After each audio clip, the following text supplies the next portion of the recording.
How's it going, everyone? Nick from Comic Culture here. It's time for Nick at Night, my weekly comic book review show.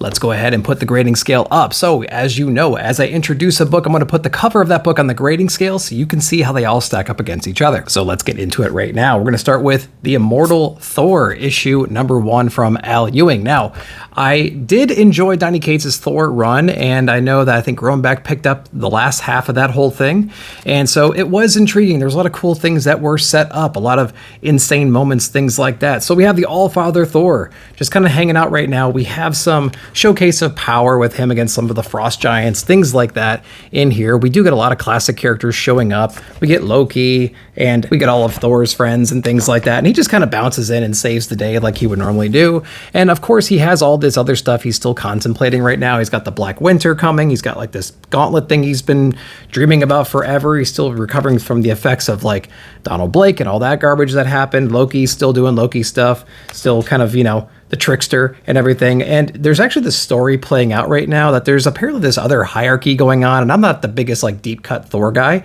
but if you're reading Thor for decades, you probably know a lot of these other characters, like who his mom is, Gaia, and then like her brother, and like this pantheon of like ultra mega gods or whatever, these like almost elemental forces that are out there. And we get one of them coming back in here just to kind of like take things back over. You know, it's Earth's time to disappear, to go away. And this force has come, and now Thor has to deal with it. You know, like the wheels of change are coming and things like that. And so Thor has to do whatever he can do to stop this, throwing all the force, all the new power that he has at this foe. But is it enough to stop it, kind of a thing? So if you're into deep cut, like a lot of lore and like the Thor universe, if you like hierarchy of power and you like beings that we haven't seen in probably a long time coming back in to reclaim what they think is rightfully theirs and what our heroes can do to step up in the face of adversity, I think you're going to dig this issue right here. If you're not into that kind of stuff, you're going to be like, oh, another power creep kind of a thing. But I dug it. I'm anxious to see where it goes. What'd you guys think? Jumping in over to DC, we have a couple DC books. Darkest Hour variant. We have Night Terrors issue #4. I think this one is. And this was a cool book. This one kind of pulls back the curtain a little bit about what Insomnia is all about, his backstory, his motivation, why he's doing this, and what his ultimate plan is. So if you've been on the fence, you're like, you know what? I really don't know what the heck's going on. What's this Nightmare Stone? What does it have to do with Insomnia? What is his true intention? Why is he doing the things he's doing? You get all that inside of this issue. So I think it's really cool. I liked the execution of this. I think it was a pretty interesting reason why Insomnia is doing this. I'm not going to spoil it in here. It's a cool dilemma that we're in towards the end of all this. And so really cool artwork as well. We get Wingard, obviously, on this page right here. This is really awesome stuff. And we get some Damian and Batman stuff. Of course, Deadman's up in here. We have the old school Sandman as well. And so we have a whole world completely thrown into chaos. All the heroes are waking up from their nightmares, and the world is not what they remember it to be. Cool series so far. Wish it came out in about another month and a half, though. All right, let's jump over to some indie books, starting with The Schlub from Ryan Stegman. And I dug this book. I actually didn't read it this week, but I read the Ashcan that came out a long time ago. And so this was a pretty cool book. Now, I probably should read the back end of this because it might be some additional pages. But basically, we have a day in the life of this dentist who is actually working on a patient at the moment. And the local superhero is fighting a supervillain, and they crash through his office, and they're fighting over this relic, and this relic actually transfers the power of the superhero into this dentist, and now he can live like his wildest dreams. You know, he's been divorced and picked on. He's like this balding, older, fat guy, and now he's like super ripped and everything, and now he has to figure out what to do with all this power, and the superhero is actually trying to help him manage all this, manage, you know, his powers, take on the threat, things like this. He's warning him that more crap is on the way. So I really liked it a lot. The art was amazing in this book. The story was just fun and interesting, a lot of humor into it, and I just liked everything about it, man. It was a really cool book. So check out The Schlub. It was awesome. We're gonna go into Firepower issue number, what is this, 26 now, from Robert Kirkman and Chris Samney. Now, I didn't get this book when it came out probably 2 weeks ago at this point, so it just showed up this week, and we're back in classic Firepower stuff. During the hiatus, I was missing the book. I was like, man, I really want to see more about this lore, this world. I want to see what they're going to do about this dude and this big dragon featured on the cover right here. Like, where are we at? This thing was destroying towns, and we have a couple more people in our hero roster that have developed the power to shoot these fireballs, right? They developed the firepower. And so they're probably going to, you know, combine all their forces and go after this dragon, kill this ancient master that's just like wrecking shop. I mean, he's got military leaders like bowing to him in this issue. And so basically our heroes are kind of training right now. The people who don't have the firepower are just depressed sitting around, and the people that do have it are training to try to help bring that out. And it's like explained in here that it's not really the amount of training you do, it's like focusing on the right part of your training. It's almost like Super Saiyan, you know what I mean? Like it's not like a timer that goes off and you just become it. You have to tap into a part of you haven't tapped into before to get this power. So like the idea of it's not super original. And to be honest, like I missed the book, but then when it came back out, I was like, oh, we're still talking about this kind of stuff, or we haven't resolved this yet, or the pacing is just kind of slow. The art's awesome. I love the art. There's certain panels that are a little less interesting than others, but I think overall they did a pretty good job. And so here's like a bunch of training montages and people just upset they can't unlock this ability.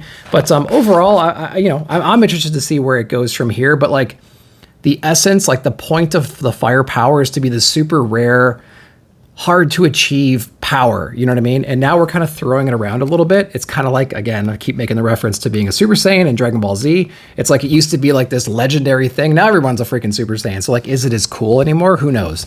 Kind of getting that vibe in here as well. What do you guys think? Ice Cream Man issue number 36. Man, I love this cover right here. Obviously a lot of throwbacks to Jonah and the Whale. We have like Pinocchio and stuff like that. And so this is all about this. We have this fisherman here who's been setting off and kind of writing this mental note to a daughter that he lost to the sea. She was swallowed up by this beast right here. And so now he's trying to go out there, find that beast, get inside and like figure out what the heck is going on and trying to get his daughter back. Now, he accomplishes his goal, but it's kind of like a Alice in Wonderland kind of a situation. He's greeted by this really weird environment that's obviously too big to be the inside of this beast, although it has a lot of the anatomy and stuff. There's lots of interesting characters in here. He's greeted by like a Pinocchio character as well.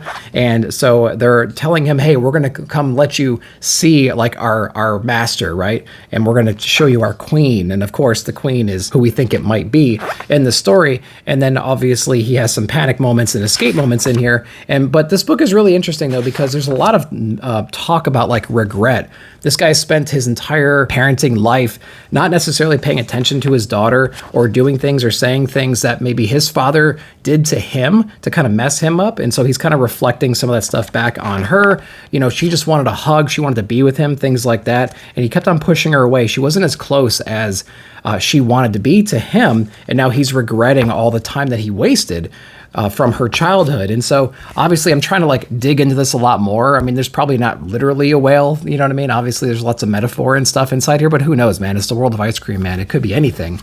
You can take away anything you want from the story, I think. But I see a parent that's like drenched in regret and remorse that he didn't make more time for his child. Now that child is lost. And so he's doing everything he can do, going on great adventures to get back this moment, but to no avail. So Ice Cream Man, really interesting book. A lot to read into on here. Very cool artwork. Make sure to check it out. Indigo Children issue number 6. Now, the last issue was a little bit boring, even though I don't think that was the intention of the issue. This one was a little bit more straightforward. We do have our Indigo Children on the run right now, being hunted down by this like special force team. And we actually get a cool moment where they actually start using their powers. Imagine that, to fight back and take on this giant threat. Now, that's all I can really ask for inside of this book, is to have these children actually use the powers that we saw in the previous issues while they were building this roster to their advantage in taking on this threat. Now that we're kind of over that, we're unlocking some of the secrets that the Indigo Children have. And of course, in the beginning of this book, we actually learn a lot of the origin story of this like species of people, you know, so we get a lot of context about where they came from, some of the rivalries that were spun up out of that past era. And so we get these like reincarnation almost of those people into these people's bodies, and they're unlocking their memories and they're trying to utilize some of the technology that they had back in the day to do whatever they can do, you know. It actually ultimately leads to a gigantic showdown towards the end with these two rivals. And so we're going to see where it goes from there. So very, very different issue than issue number 5. It was very welcomed as well. What'd you guys think of it? Next, we have Jeff Lemire's Tenement issue number 3. And this book has been really cool. If you like stories that involve a lot of psychological horror, specifically related to, you know, do people influence the environment or does the environment influence them? I think you're going to dig this book. We have this run-of-the-mill cast of characters that live inside of this apartment complex that's been locked down, and there's this like supernatural supernatural threat looming over them right now. Some missing peoples, a lot of weird noises, things like that, and this mysterious door that leads to this crypt almost kind of thing that they all start going down. The cast of characters is actually pretty diverse, and because of the diversity, you can remember them individually, and you can tell which one is which based on their dialogue alone, which is really important when you have an ensemble cast like this. We have several people. I think there's like 9 or something like that, because at the very end, I think there's 7 left, and there's a couple casualties in this issue right here. But whenever they talk, you're like, oh yeah, that's that guy, and oh yep, that guy is married to this one that needs the oxygen, and then this is the old lady, and then this is the kid. Like, they did a good job of separating the people out without dragging it on. You know what I mean? I'm looking at you, Nice House in the Lake. So this book was pretty cool. There's a lot of like mystery and things like that we don't quite understand. We're going to unlock all that. The coloring and the drawing from Sorrentino. Oh my God, the coloring from Dave Stewart, absolutely amazing. Pretty cool book. So if you like that kind of a book, I think you're going to dig this one. Check out Tenement. It was pretty cool. The Big Game, Mark Millar, issue number 2. Holy crap, this book was very, very surprising. I don't know if I can really show you. I can show you some stuff in here. So again, Mark Millar's universe, we're actually gathering all the properties that he's been involved with for like a decade or two, and we're mashing them all into this gigantic universe right here. So most recently, we had like the Ambassadors and Nightclub, and we had Nemesis, and the list goes on and on. Hitman or Kick-Ass and Hit Girl and all kinds of stuff. Wanted and all that garbage, right? We're throwing it all into this book, and so it is pretty cool. We have some heroes left in the present day that have survived this big purge, like this Order 66, to wipe out all these heroes from the Fraternity, from the Wanted universe. They wiped out all these superheroes back in the day, and they've been suppressing the superheroes ever since, but there's been a resurgence with like Nightclub and the Ambassadors and people like that, Kick-Ass and Hit Girl. And so there's now this big push, and now Nemesis is brought into the Fraternity to take out these heroes before they can reclaim any kind of power that they used to have, right? And so all of our heroes are trying to band together, and they're like, you know, was there ever a time where heroes were there? And they explore that a little bit in the first part of this book. I really don't want to show you anything because there's some really cool stuff in here, but I have to, man, because Pepe Larez's art is just too hard to ignore. Some really cool stuff happens in the beginning of this book to kind of set the stage for what the world used to be like. But as soon as that page is over, as soon as that scene is over, all hell kind of breaks loose in this book, and there's a lot of shocking things that happen, especially if you've been paying attention to this universe in general. I'm not going to tell you what happens. I'm not going to show you what happens, but oh my God, I'm just flipping through this book going like, I can't believe they just did that, because it was insane. Big Game. If you've been following the Millar universe, you got to be reading this. TMNT and Stranger Things issue number 2, starting off in IDW. This was a really cool book again. I like this collaboration. It's interesting. There's a lot of cool comedic characters on the Stranger Things side, and of course the Turtles have that element as well. Our Turtles are kind of separated right now. We have a few of them locked up with 11 right now. They're getting some experiments done to them. There is a certain scientific enemy on the TMNT side that is very interested and is aware of 11's powers, and so he's trying to harness that power, that energy, I believe, for himself, and try to open up those wormholes or portals or whatever it is to the Upside Down. Then we have our other half of our Stranger Things and TMNT team trying to figure out where they went, and they are actually finding some other portals themselves and dealing with some Demogorgons right now. And so we have this split story going on right now, and it's been pretty cool. I like it a lot. I think all the voices are pretty true to the show and to the cartoons and things like that. So there's a lot of interesting conversations that they're having, a lot of cool action, things like that. Like the Demogorgons are actually very formidable foes for the Turtles, man. If you saw the latest season of Stranger Things and like that camp that they had where they would basically have like a gladiator style battle, like I totally buy the fact that the Turtles are having a hard time with them. 11's kind of trapped in this hypnotic hell right now, and so some of our Turtles figure out a way to assist there and trying to get back some of their weapons and their powers and things like that. And everyone's kind of up against the ropes towards the end of this book, so it's going to be fun to see how they collaborate and how they escape this whole thing. And again, I love this collaboration. I think it's great, and that cover is really, really cool as well. Totally loving that. What are you guys thinking about this one? And the last book we read this week from IDW was The Addams Family. What is this? The Addams Family. The Bodies issue. Issue number 1. I think it's a one-shot. It is a one-shot, even though it's kind of open-ended at the end. So we'll see where it goes from there. I'm digging it, man. I don't think I've ever read an Addams Family comic. Maybe that's not entirely true, but I don't remember when it happened. And if you like the show, if you like the cartoon, if you like the movies and things like that, you're going to like this one. It's the same kind of thing. They start off with parents kind of dancing around and things like that, just flirting in the most weirdest way possible. And Wednesday's over here trying to kill Pugsley, but it never works. And Wednesday's really depressed, you know, like the regular forms of torture, all the things that she's experienced in her life, the library of like horror that they have, nothing really gets to her anymore, right? There's nothing surprising about anything that she knows or anything that she's experiencing day to day. So she's getting really bored. And so she finds creative ways of torturing people. And it's like, you know, being pretty and pink and painting nails and things like that. It's really kind of weird. But she taps into a side that she doesn't really fully understand, and it's actually her mother's side. And I think that was really interesting, the frump side. And so now she's digging into that part of her brain, and so it's sparking all these new exciting things that she can try and do.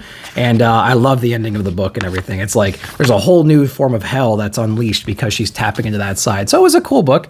If you like Addams Family, if you have kids that are in Addams Family, I think this is totally appropriate for them. But yeah, it was just like a cool, fun read. What do you guys think? All right, that's it for me this week. I hope you enjoyed that. If you did, go down below in the comments and let me know about that and what books you read and what your favorite books of the week were. And as always, while you're down there, hit that like button. Consider hitting that subscribe and join button as well. I would really appreciate it. But again, thank you very much for watching. I'll see you down below in the comments.